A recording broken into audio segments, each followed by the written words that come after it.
Uh, direct the lady in black. Hello, good morning po. My name is Ice Idanan. I'm also a director and a member of the Directors Guild of the Philippines. The first time I worked with Direct Jade was in 2014 for the TV show entitled Becky Boxer. It was the first show that I was a part of as a cinematographer. I can say that si Jade po is very mapagbigay. Sobrang out of character po sa kanya itong nangyayari na to. During that time, nakita ko how he believed in the young filmmakers. Tinulungan po niya, hinasa niya para maging magaling sa craft nila. Film is Jade's life. He tells stories, and by telling those stories, nakukuha po niya sa mga experiences niya traveling around the Philippines. Si Jade po mahilig siyang mag-immerse. Gusto po niyang parating may bagong experience. That's why he goes to these festivals. He has these things planned. Pinupuntahan po niya yung mga maliliit na festivals kasi yun po yung mga storya na hindi nakukwento sa pelikula. Kaya, nung first time po namin itong nalaman, hindi po namin ma-imagine that this happened to him because he's so gentle. Pag humawak nga po ng mic yun, parang malalaglag yung mic sa kamay niya, let alone carry a gun or hold a gun. Kapag po niyakap niyo siya, parang lilipad siya sa sobrang liit niya. So, Okay. Thank you so much, Direk. Direk Eric Mati. Director ko to eh. Si Eric Mati. Good afternoon. We've been together Good afternoon for so po, many years. Your Honors. Good Sige. afternoon, everyone. And also, Don Monteverde. Don. Are you going to deliver some manifestation as well? Sana na lang, Eric Mati. So, maybe on behalf of Don, we can speak for Jade. Lahat naman nag-a-attest sa kung gaano kabait ni Jade Castro. Di ba? From our end, we are currently working with Jade Castro for an HBO project. And he was supposed to, actually, when he was there in Quezon, he was supposed to watch the edited material of our project the week after, which sadly hindi na nangyari yun. Blow by blow, alam ko yung nangyari from the very beginning kasi we were in touch doon sa, natawa pa nga kami una nung nahuli sila kasi parang joke eh. Parang eventually, siyempre naging bangungot yung kwento, di ba? Pero nakakatawa siya nung simula eh, na parang, ha? Napagkamalan kayo? Tangina, layo-layo nyo dun sa... Ay, sorry. Bawal sinabi. Ang layo-layo nyo Please dun. refrain, Direk. Please refrain from saying Yes. words Sorry, like that. sorry.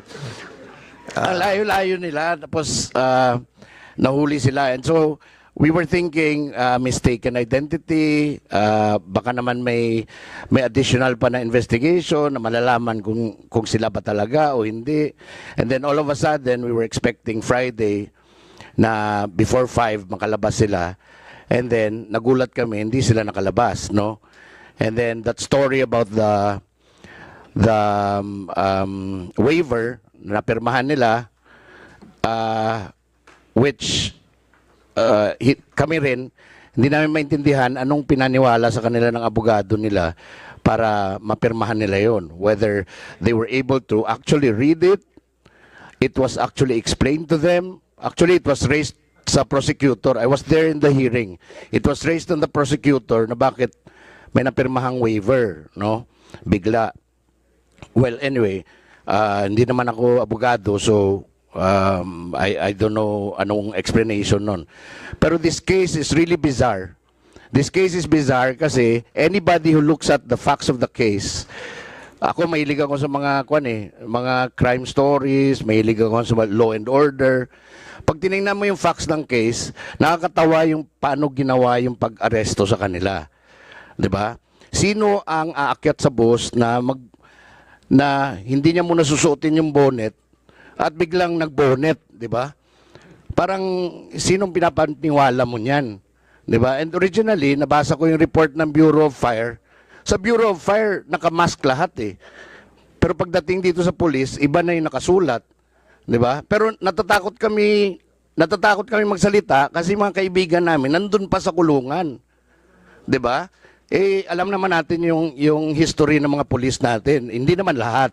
Pero yung history ng pulis na pwede namang nag-suicide ka na lang bigla na hindi ka naman nag-suicide, di ba? So, natatakot lang kami. Kaya hindi naman kami makapagsabi talaga ng kung anong mga iba-ibang mga problema nung kaso na pinaratang sa kanila. So, I hope that this committee could open up all the conversation about it. Kasi, and hindi lang sana tayo mahiya mag-point out ng kung anong mali din ng pulis. Or kung may mali naman sila, di point out din, di ba? Pero, as I look at the case, without being a lawyer, parang mali talaga, no? So, yun. Quiet, please. Okay. Having said all those things, I hope that you will agree as well that, of course, lahat naman tayo na tao, even that yung presumption natin na lahat na we have good intention, we have all these praises, but behind our minds, no, there are some evil intent. No, we're not saying that he did it, but of course, we cannot. We will agree that somehow a certain percentage of the reality of life, meron tayong ganon eh. But of course, ang ating lang po tinatakal dito are the procedural, maybe procedural lapses that this committee are probably seeing, on the protocol that is being followed by our PNP. And I hope that hindi naman kayo kasama dun sa pinaglalaban ni Direk Castro about dun sa kasi I have seen yung this is one of the basis of the prosecutor as well yung kanyang pagiging connect doon sa transport strike, di ba, yung sa anti-modernization. He was really fighting for the yung sa modernization. And well, I think well, I'm not a lawyer, but of course this not alone at hindi lang ito lang yung basis for him to be accused of, But of course, hindi naman kayo member ng ng anti-modernization program of the government.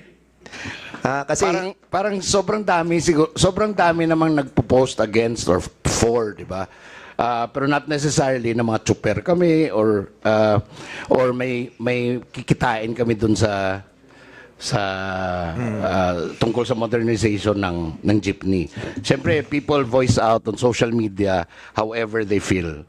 yeah, okay, thank you so much, Direk. And sige, I will yield back to Congresswoman Brosas, but ayun nag-raise hand yung si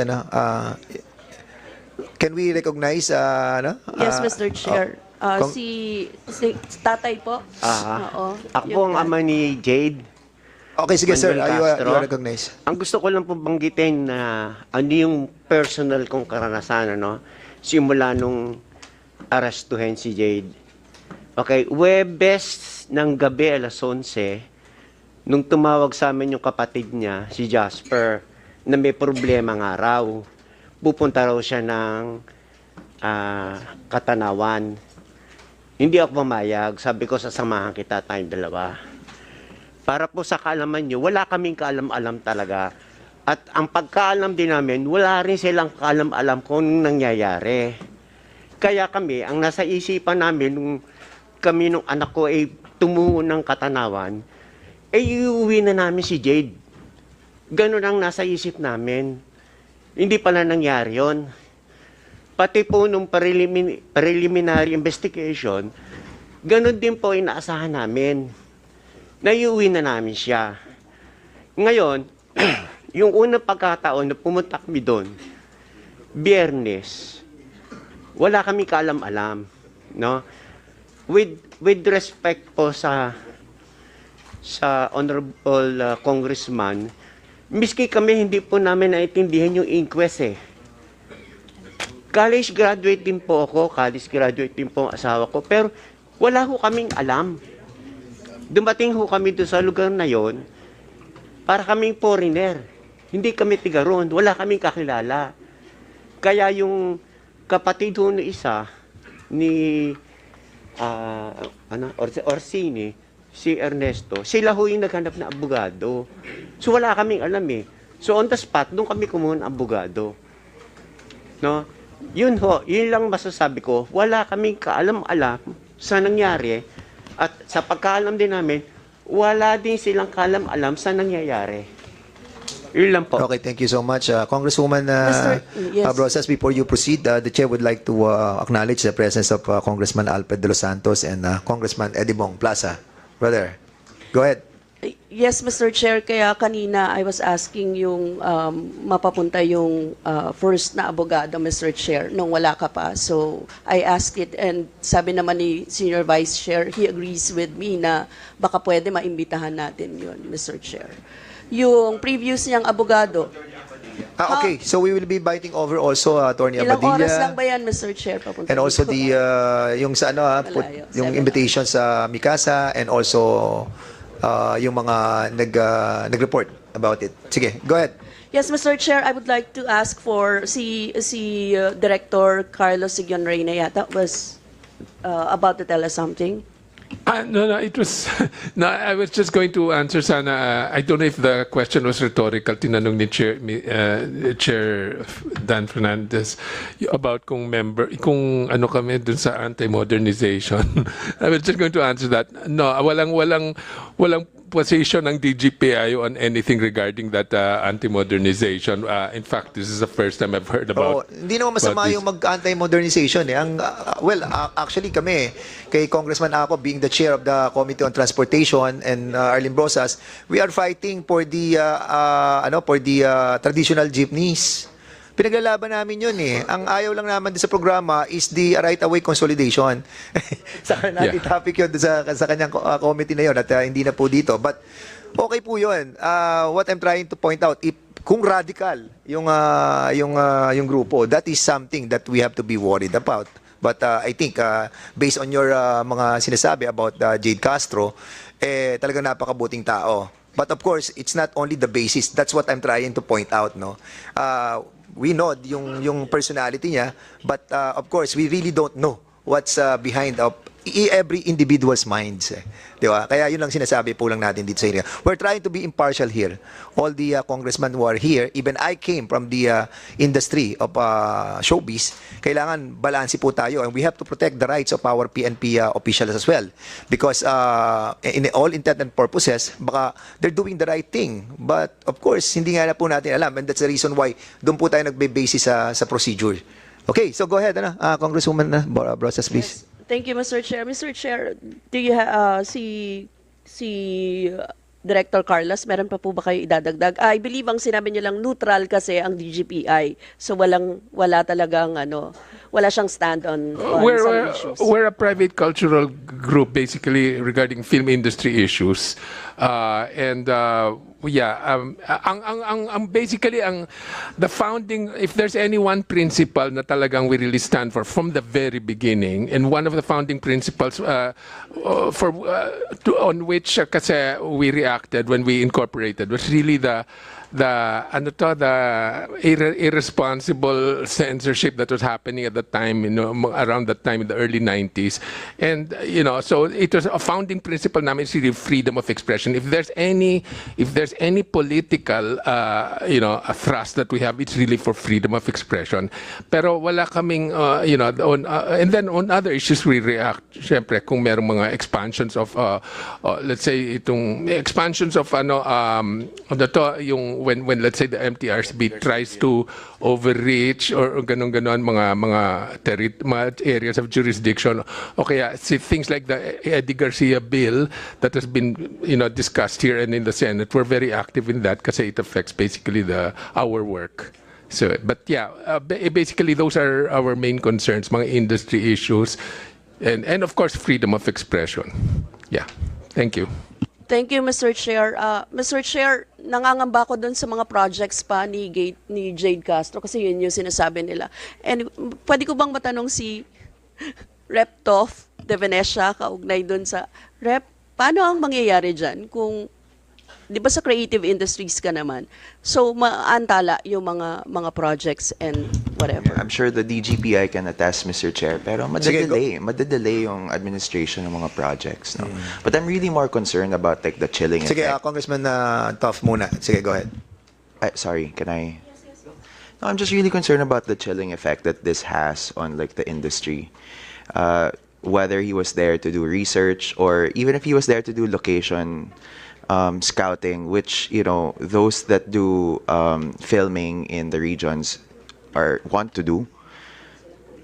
Parang kung ganitong may arbitrary or hindi masyadong solidong administrative justice na nangyayari, parang ma-discourage yung mga filmmakers, film workers natin to, you know, shoot in other provinces and regions. And we know that the regions need this, like, you know, economic stimulus of like being like shooting in their provinces, like being done.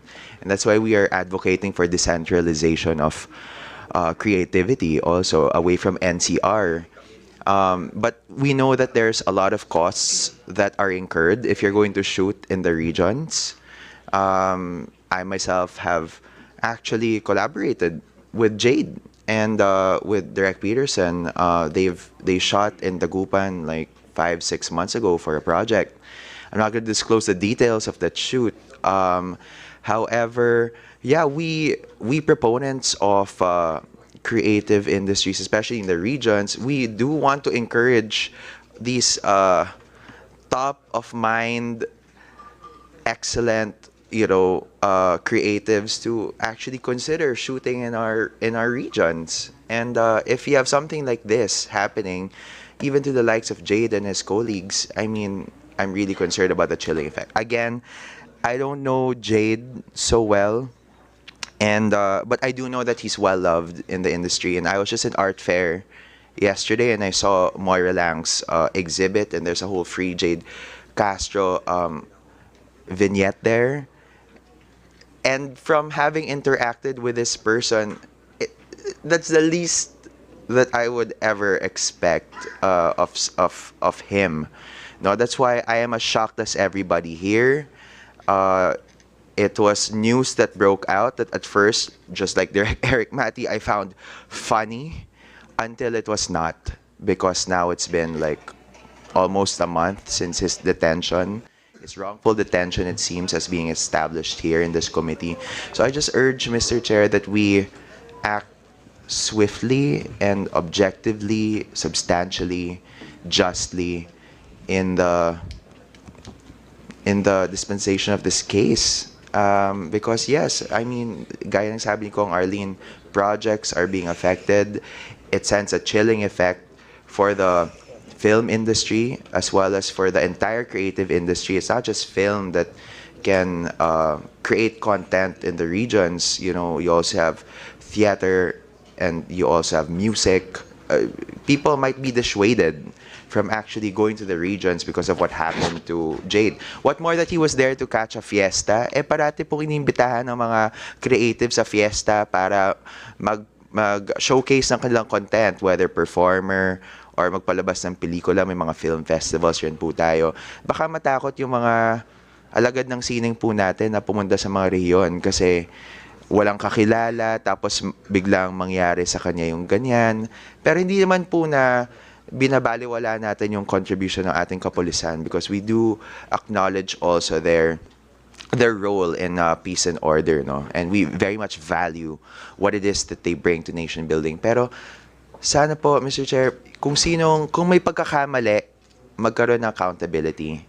And I leave it na lang to the rest of our colleagues here in the committee na mas alam, kabisado nila yung revised penal code, mas alam nila yung mga ganitong mga kaso, na sana mailabas po yung mga detalye na makatulong sa speediest dispensation of this case at administration of justice. Kasi talagang nakakalungkot po gamitin yung term, Mr. Chair, pero parang pelikula yung nangyari kay Jade. And it's so ironic na Arts Month pa man din. And pagboboto na po today sa Senate on third reading yung Eddie Garcia bill. So, tapos biglang ito, yung isa sa mga workers po natin sa pelikula na atin pong pinoprotektahan through this measure, through some other law that's in existence and how it's implemented, biglang nadehado ng ganito. So, yun lang naman po. I'm just urging for justice to prevail. Thank you, Mr. Chair. Thank you so much. Before you proceed, Congresswoman Rosas, the chair would like to acknowledge the presence of Congressman Bambi Emano. Okay. So you can proceed na, Congressman Yes. Rosas. Thank you, Mr. Chair. Mr. Chair, I would like to dwell doon na sa, Mr. Chair, sa isa kanina nating pinag-uusapan. May nakuha po bang evidence sa resort linking yung mga sinabi na suspect sa incident, Mr. Chair?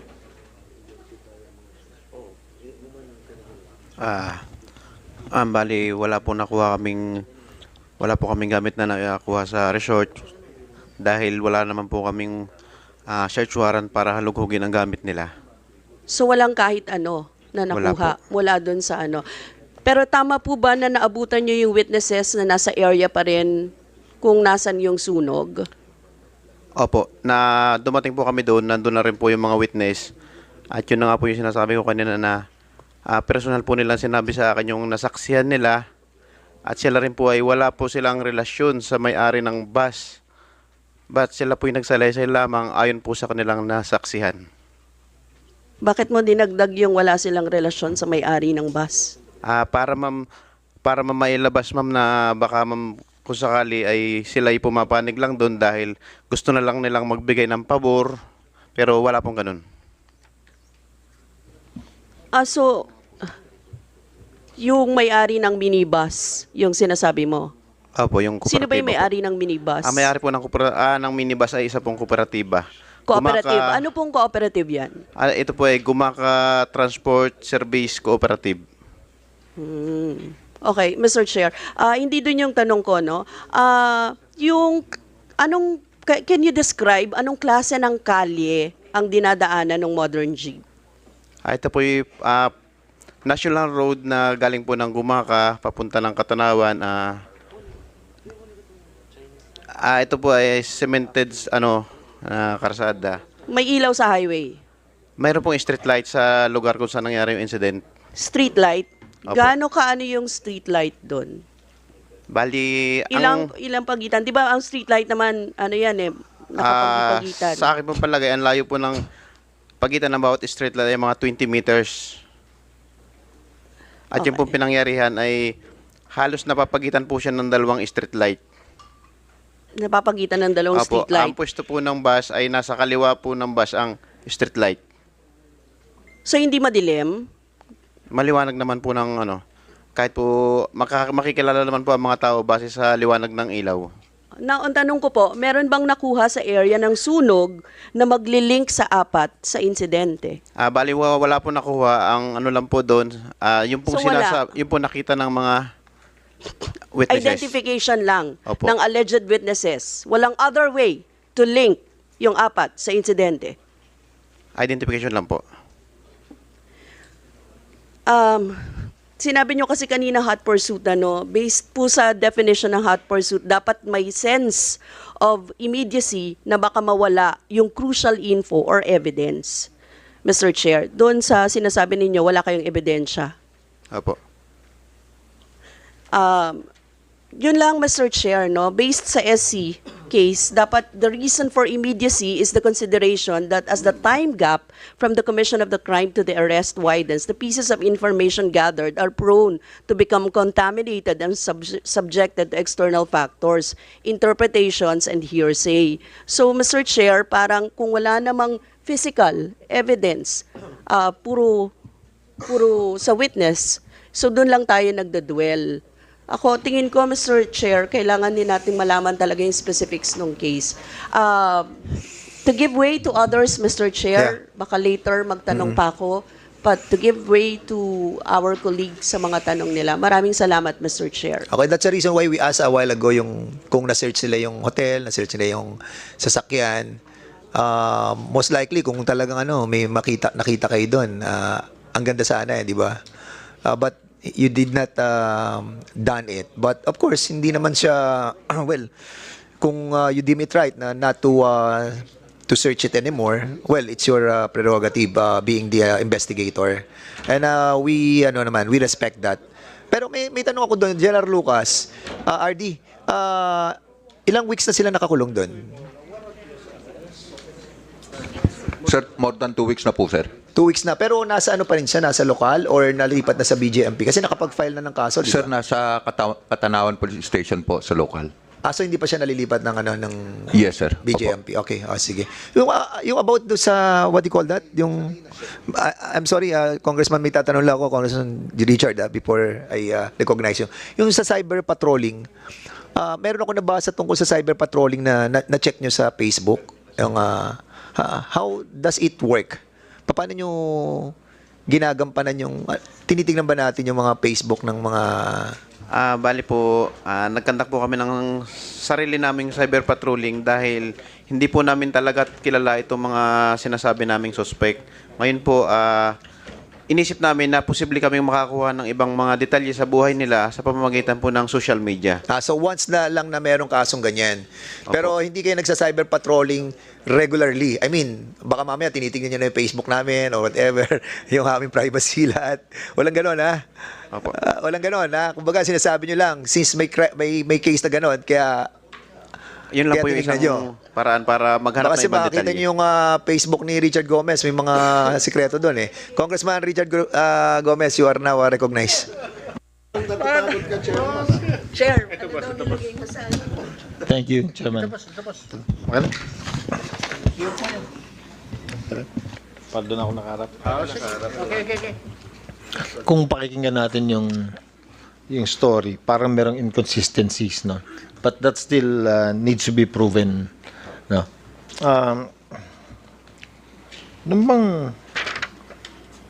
Nung part ng aresto ninyo, at saka nung bago kayo nakapag-file, wala bang CCTV dun sa mga paligid? Sa kalsada, sa hotel, kung nasan yung taong hinuli ninyo? Bali po, nagkandak po kami ng backtracking sa CCTV simula po doon sa incident scene.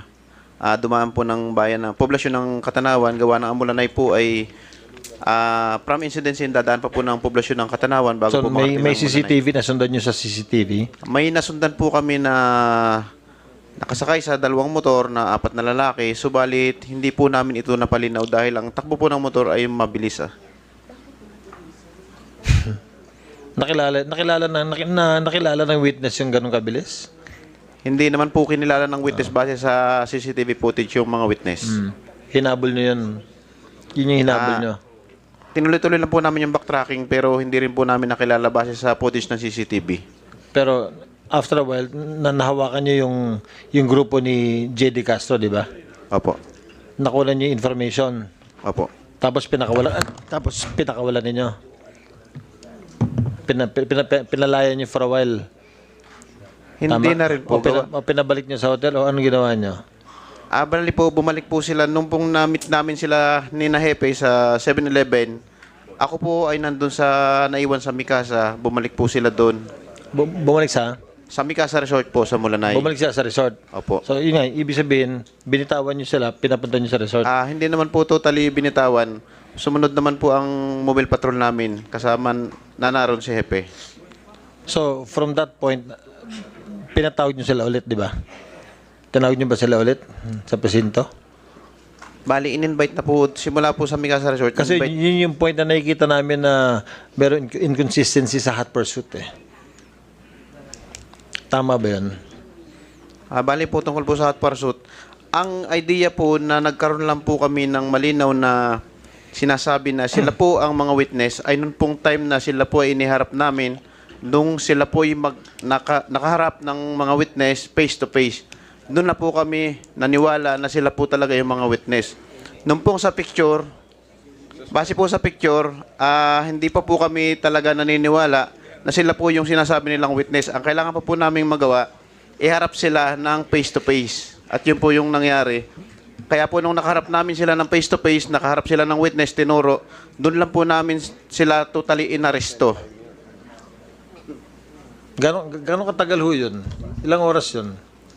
From the time of incident po, tumagal po ng almost 22 hours.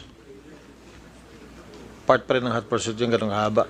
Bali po, hindi po naman kami tumigil ng pagkakandak ng investigation. Okay. Ang katunayan po, Yung nag-backtrack po kami ng CCTV. Sige, salamat po. Sa part po ng family ni Direk J.D. Castro tsaka dun sa Directors Guild, doon muna sa parents ni, ano, ni JD. Ano yung ginawa ni JD dun sa Quezon?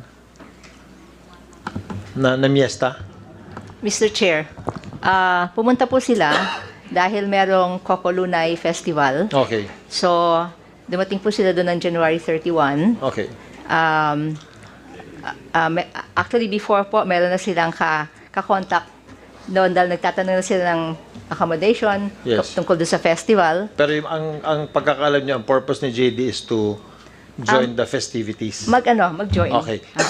Mahilig kasi sila sa ganun eh. Okay. So, sa part naman ng DGPI, yours is an attestation of his good character. No? Yes. Tama ba? Yes. Yes. Okay. Kasi may problema tayo. Ang question ko lang ho sa inyo, especially dun sa parents ni JD, nag-file na ho ba kayo ng complaint? Pwede naman kayo mag-file ng complaint sa PLEB or sa Napolcom eh. Para kung talaga may problema, ma-file nyo administrative case sila. Sa PLEB ho kasi that will only take 60 days? I think 60 days, no? Siguro po, ang To take mas action? makakasagot niyan yung lawyer namin. Mas alam kasi nila yung O kasi matagal-tagal na rin ho procedure. ito, mahaba-haba na rin. 19 Para on your days na part, po. at least to protect yourself, at saka dun sa inquiry ng DGPI, pwede naman kayo mag-file ng complaint sa kanila. Sumusunod lang Opo. po kami sa advice ng mga Ay, abogado. kasi kami, marami ho sa amin dito nag-mayor eh, kaya alam mo namin na isa sa mga procedures yun, para at least on your part, malaman niyo rin kung ano yung ginagawa ng mga polis. Tama-tama, andyan po yung Napolcom. Sa PLEB naman, pwede ho kayo mag-file sa munisipyo or sa city, kung city man yun. Salamat po. Thank you, Mr. Chair. That's it. Okay. So, any other members who wanted to ask questions? Congressman Ace Barbers, you are recognized. Thank you, Mr. Chair. Mr. Chair, Sunod just ka. Pare, ikaw sunod. kanina kasi when Congresswoman Brosas was asking questions, she started off by asking questions tungkol dun sa karakter nung mga suspects, no? And none of our resource persons here that we invited has spoken against the character of Mr. Castro et al. No? Doon naman sa ating membro sa Philippine National Police, I just wanted to ask, Mr. Chair, doon sa inyong investigation at base din doon sa mga salaysay ng mga witnesses, pwede bang sabihin mo sa amin, ano sa tingin mo ang motibo nung apat na mga suspects para sunugin yung bus? Meron ba kayo na-establish na ganon? Base lang sa inyong it can be your opinion, it can be based on the evidence that nakuha nyo. Sa tingin mo, anong... Bali, isa lang po yung sinasabi namin na possible. Yung pong kami nga po yung nag-conduct ng cyber patrolling at lumabas po doon na itong si Jade Castro, ayaw niya po ng hindi po siya sumusuporta sa modernization ng jeep. Bago kayo nag-cyber, what do you call that? Cyber patrolling. Cyber patrolling. I have no idea, Mr. Chair, kung ito ay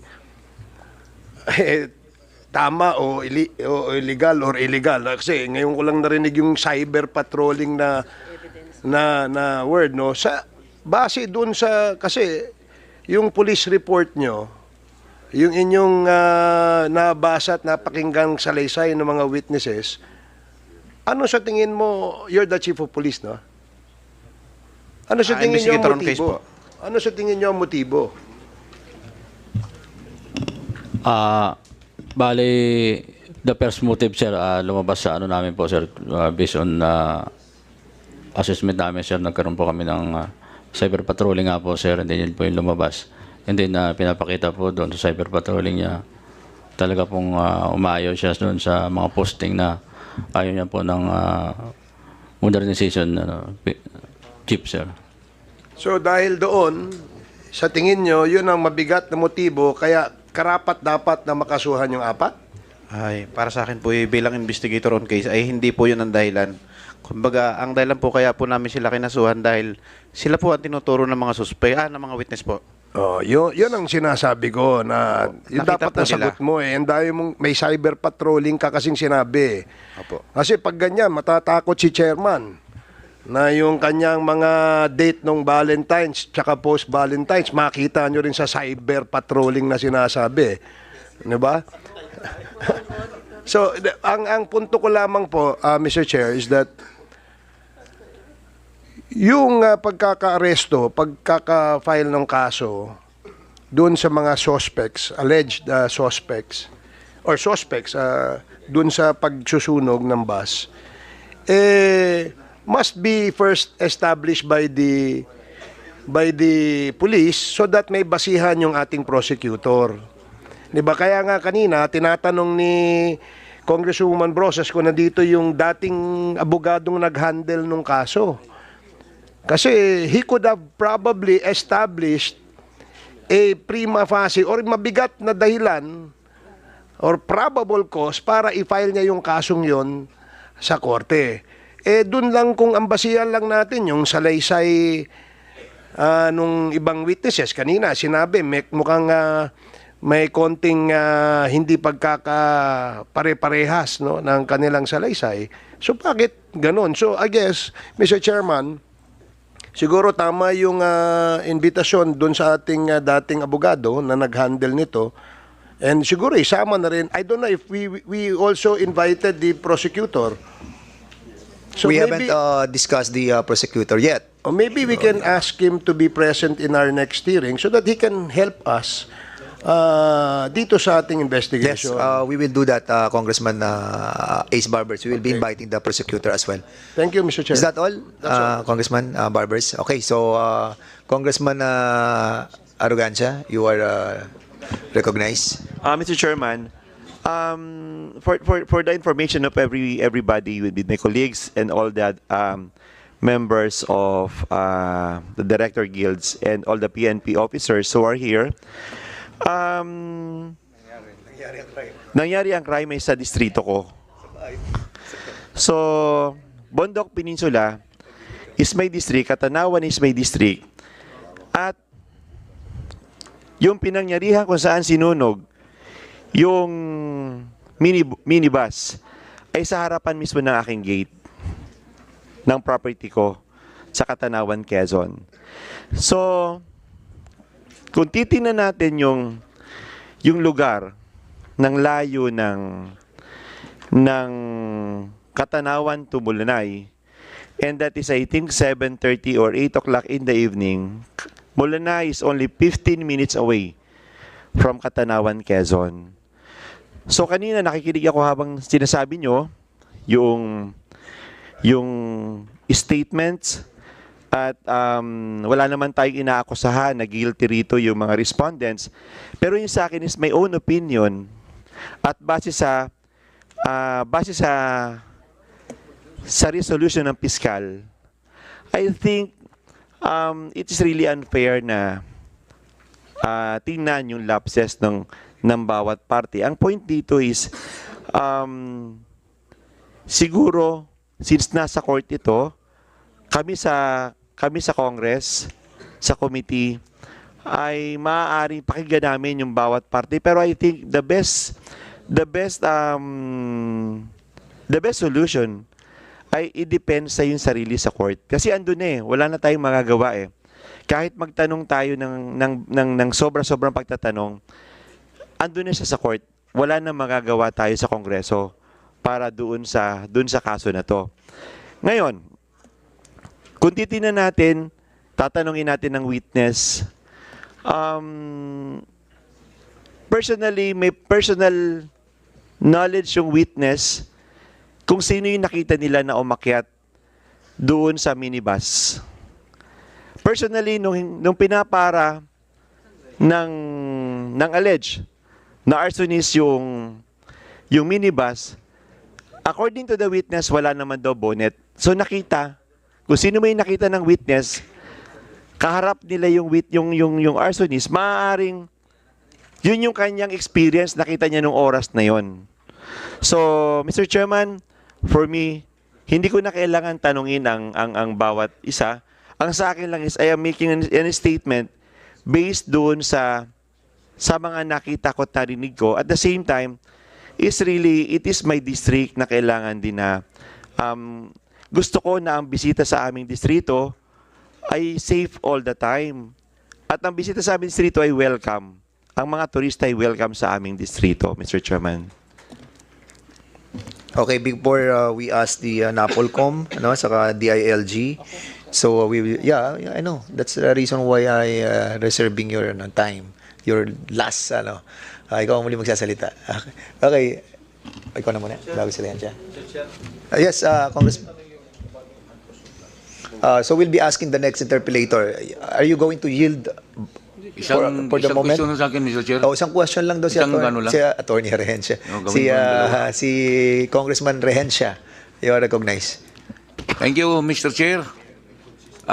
Nakikita ko rito na ang mga akusado, yung counsel nila na dapat nilang sinandalan, ay pumirma doon sa waiver pursuant to Article 125 of the Revised Penal Code. So dapat doon, hindi pinapirma sa abogado na magpayag sila na i-waive nila yung karapatan nila. Doon nakalusot yung mga kapulisan natin. Doon nakalusot ang hot pursuit operations sa ating mga kapulisan. Kay Mr. and Mrs. Castro, hindi naman ako pumanig doon sa mga kapulisan. For all you know, I am a former police officer for 30 years. And I was also incarcerated for the crime which I did not committed. Nasa-charge ako ng multiple murder. So nakulong ako ng mahigit 1 taon. Dapat dito, ayusin na lang sa abogado on the side of Mr. Castro. Kasi ang kaso na ito, arson, walang piyansa ito eh. Katulad ng murder, multiple murder. Kasi this is punishable by reclusion perpetua, reclusion temporal in its minimum period to reclusion perpetua in its maximum period. Walang piyansa yon. On the part naman sa ating kapulisan, I can say that the alibi cannot overcome the positive identification of the witnesses. This should be proven before the court of law. That's all, Mr. Chair. Okay, maraming salamat. So, Congressman Richard Gomez, you have the floor. No, Mr. Chair, rejoinder lang. Sa police yung sa hot pursuit niyo, question lang. Nung dineclare niyo ba yun na hot pursuit siya, is it recorded? Blinatre niyo ba? Bali po, ang nakablatter po sa amin noong time na dinala po sa police station. Hindi, yung mismong action niyo, blinatre niyo as hot pursuit? Yes or no? Hindi po napatala sa blatter yung hot pursuit. So hindi siya, yung hindi siya taken recorded. lang po namin ang naka-blatter. Hindi siya recorded, hindi siya declared as a hot pursuit. Opo, yun po mga ginawa lang po namin ang napatala doon, kaugnay doon sa kaso. Mr. Chair, I think that's very important sa case na to. So we should get a record from the police sa actual data nila sa notes nila if dineclare ba nila as hot pursuit. I think that was the basis of the prosecutor for them to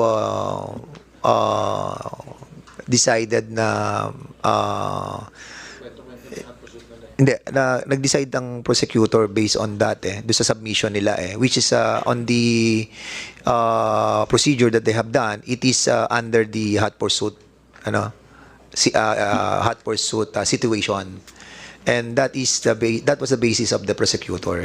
Recorded, but Mr. Chair. of course, because of the waiver of the mga accused, that was corrected yung hot pursuit. Diba? Yan yung pinag-uusapan namin dito. At anyway, ang problem nga, we have to invite si attorney, what's the name of the guy? Attorney Abadilla, no? Kasi there are allegations coming from the group of Direk Castro that hindi nila alam. But of course, we have to find out the veracity. Of course, tama rin si Congressman Arrogancia because they are all college graduate. Baka hindi sila properly informed. And that's the reason why we wanted to ask yung si attorney, para makita natin. Because may gray area doon Nagkaroon tayo ng gray area doon that it was force, push, or on their own volition? That we have to find out. Okay? So, basically, we're almost done because meron tayong second agenda. But before we proceed, before I ask the NAPOLCOM and the DILG about the issue, so, Congressman Acop, you have now the floor. Sige, ikaw na. Thank you, Mr. Chair. Alam naman po natin, and my record would speak for itself, na kung mali yung ginagawa ng pulis, ako pa ang nag-iimbestiga at nagpa-file ng kaso laban sa kanila. But this, after reading all the documents submitted by the different parties to this, kung meron mang pagkakamali ng abogado ng kabila, pagkakamali ng abogado ginawa ng mga pulis, this was cured by the signing of the waiver pursuant to Article 125. But be that as it may, para matanong ko lang yung kapulisan, anong klaseng arson ang finalyo sa kanila? Bali po, ang inaipal na po sa court, destructive arson po. And this is provided for by the revised penal code but amended by a law. Tama po ba? Tama po. Yes, Republic Act 7659. And kagaya ng sinabi ni Honorable Rehencia kanina, formerly it was punishable by reclusion temporal in its minimum period, as its minimum period, at saka reclusion perpetua sa maximum. Pero hindi na.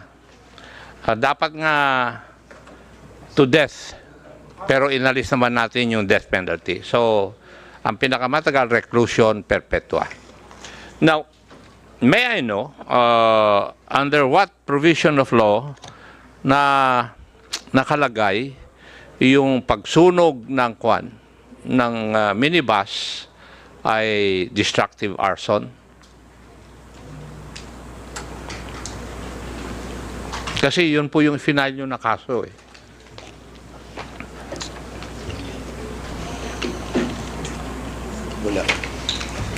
Wala yan eh. Nasa PD 163, 163. Pero may mga tao involved. Pero sa minibus na wala. Yes. Sagutin mo yung tanong ko, Chief. Sir, according to Section 10, Article 320 of the same code, Series B, amended to read as follow. Sir, destructive Article 320, destructive arson. Yes, sir, the penalty of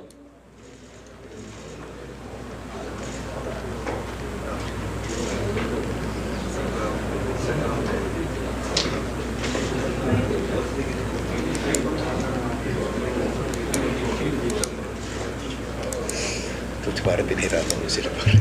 Alam mo ka rin yan. Mabigat yung tanong mo yan.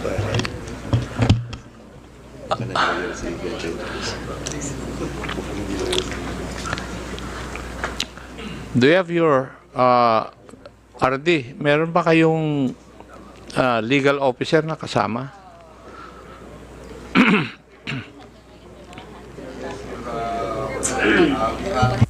RD Mike, please. RD Mike.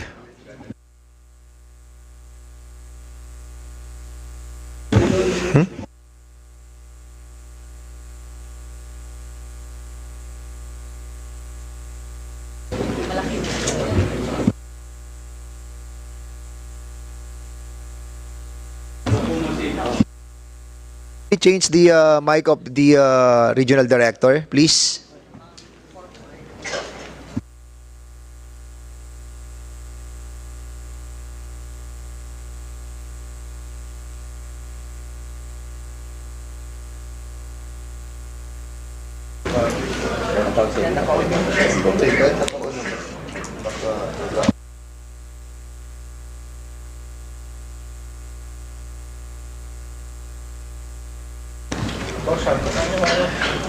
Can you kindly check the other mics there?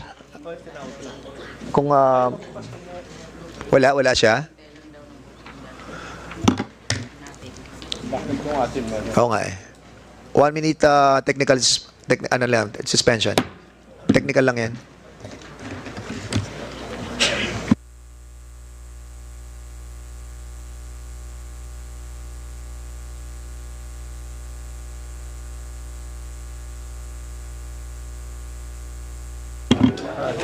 Ito meron. Okay na?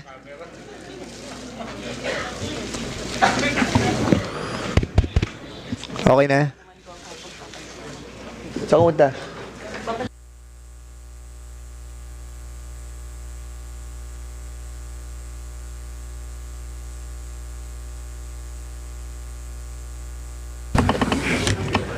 Yun. Saka meron na. Subukan mo nga. Kami na. Hello. Ayan. Hearing resume. Okay. So we'll be proceeding. Congressman Nakop, you have the floor. Doon sa paragraph, sir, any train or locomotive, ship or vessel, airship or airplane devoted to transportation or conveyance or public use, entertainment or leisure, sir. So yung minibus under the term locomotive, tama rin po ba? Yes, sir. Yes, okay. Di tama po yung kaso na ifinanyo laban sa kanila. Now, let's go to the other issue. When can a peace officer or a citizen of this country arrest a person without any warrant of arrest?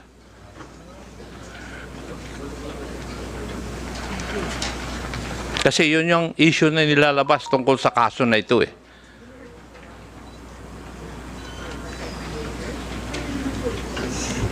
There are 3 instances according to the rules of court. Tama po ba?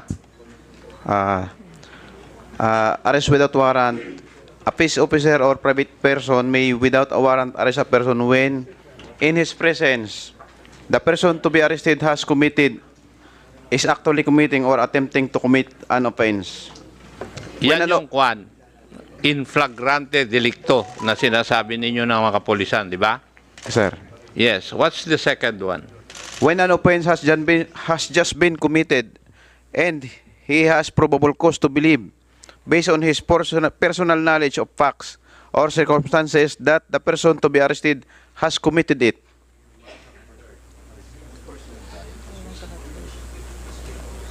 C. When the person to be arrested is prisoner who has escaped from penal establishment or place where he is serving final judgment or temporarily confined while his case is pending or has escaped while being transferred from one confinement area to another. Kung titingnan po natin, yung pag-aresto po ninyo dun sa accused ay under paragraph 2, yung second situation. Tama rin po ba? Tama po. Tama. At dyan din malalaman natin kung they were arrested also pursuant to a hot pursuit operation. Tama rin po ba? Tama po. Yes. Now, how do you define yung second one, a peace officer or a private person may, without a warrant of arrest, arrest a person when an offense has just been committed and has probable cause to believe, based on his personal knowledge of facts or circumstances, that the person to be arrested has committed it. Ikaw ba yung investigador? Yes po, ako po yung investigador. So, nakita mo ba na na-fulfill itong Section 5B of Rule 113? Opo, dahil nasaksihan ko po yung na mayroon po talagang sinunog na bus at nakausap ko po yung witness at sinabi po nila na may 4 na tao ang suspect na nagsunog ng bus. At ang sinasabi po ninyo, tuloy-tuloy po yung ginawa po ninyo sa investigasyon hanggang dun sa pag-aresto at pag-file ng kaso. Opo. Tama. Simula po nung time na mangyari yung incident at nakausap po namin itong witness, tuloy-tuloy na po yung aming ginawang follow-up operation para lang po tuluyang makilala itong mga sinasabing 4 na lalaki na suspect na nagsunog ng minibus. Thank you. So, in other words, the person was arrested pursuant to the provisions of Rule 113, Section 5B of the Rules of Court. Tama?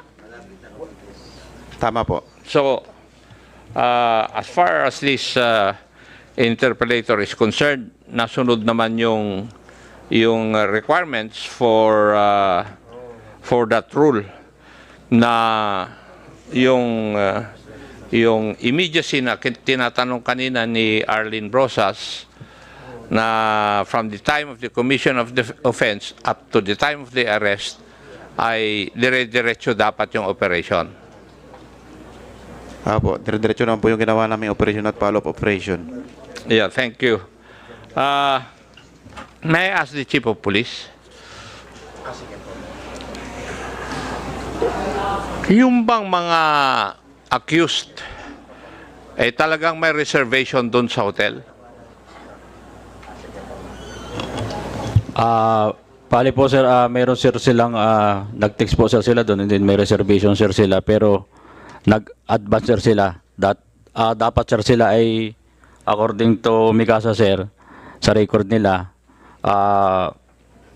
February 1 pa sana sir is darating sila. Naging January 31 sir sila dumating sir ng hapon sir.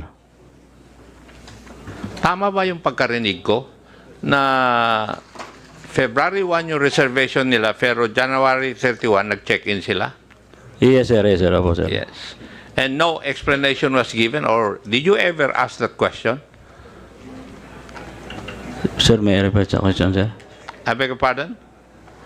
Sir, may I repeat the question sir? May I repeat the question? Hindi nyo tinanong kung bakit ganon?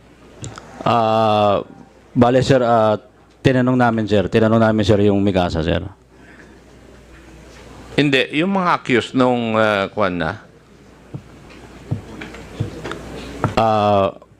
Bale sir, sila sir ay kada salita nila sir ay kinakailangan na sir ng kanilang counsel sir, kaya hindi na sir sila nagsasalita po sir. Okay.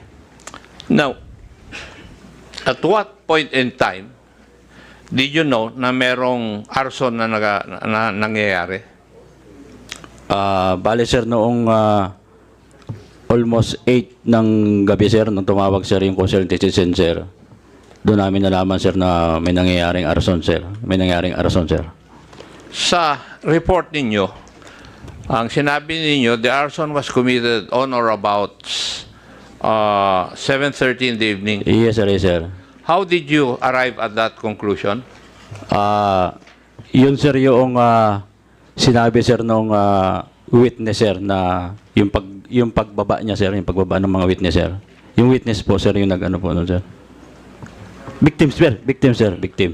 Sorry sir. Yeah, yung mga witnesses ninyo ang nagsabi.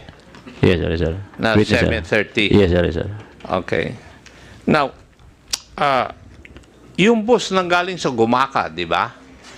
Yes sir, opo sir. Tagarong ka sa Quezon. How long would a bus travel from Gumaka to Katanawan? Kaya niya sir ng 2 hours sir na takbuhin sir. Yun lang yung ano lang sir, yung mabagal sir. Pero kung bibilisan mo sir, kaya sir yun ng 1 oras sir. Okay. So tama rin yung statement ng driver. Kasi tinitignan ko kung nag-uuma lahat yung statement eh.